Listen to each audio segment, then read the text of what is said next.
Two people, a civilian and a police officer, were killed during election day demonstrations in Tanzania. Tanzania's much-awaited election day was marred by violent protests in the capital, Dar es Salaam, and its environs, with more protests happening in various parts of the country. Chaos erupted in various towns in Tanzania as the country held their presidential elections, marked by concerns from human rights groups alarmed over detention of opposition members. Internet connectivity was disrupted across the country shortly after hundreds of protesters set ablaze a rapid transport bus and a gas station.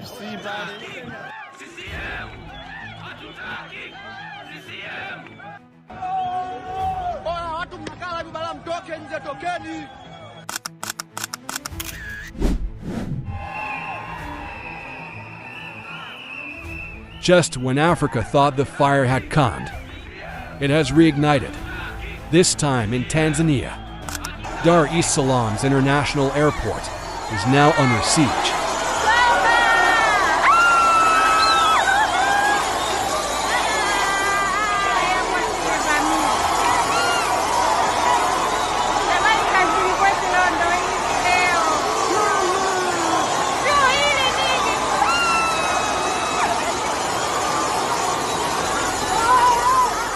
Thousands of protesters have flooded the terminals, chanting, waving flags, and blocking runways. And, in a shocking twist, reports say a top government leader has just fled the country. The question echoing across the continent is this the beginning of another revolution? It happened in Cameroon, under Paul Biya. Now it's happening in Tanzania. A new wave of Gen Z resistance is sweeping through Africa, led not by politicians, but by ordinary young people who are simply tired of being silenced. The streets of Dar es Salaam are burning with anger and hope, reflection of a generation that refuses to be ruled by fear. Welcome to the African Discovery, where we uncover Africa's untold stories and explore the deeper meaning behind today's biggest events.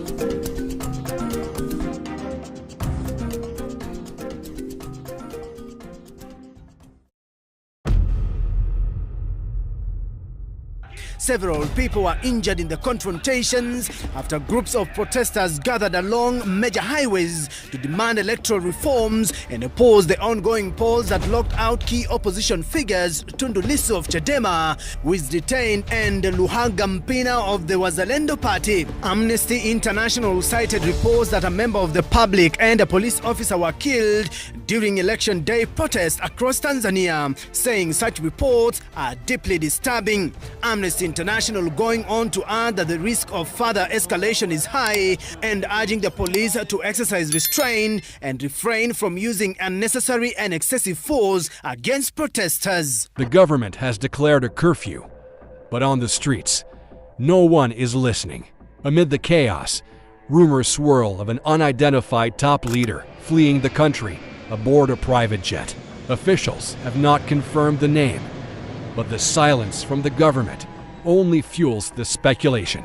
Some believe it's a desperate move by those who fear the movement is spiraling out of control.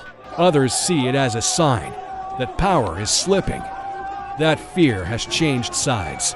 From Dar es Salaam to Mbeya, the message is the same: enough is enough. The Gen Z uprising has become the heartbeat of Africa's political awakening. In Cameroon, young people are still demanding Paul Biya's resignation. Now, Tanzania's youth are following suit, uniting under one cry for transparency, freedom, and dignity. They are not waiting for the future.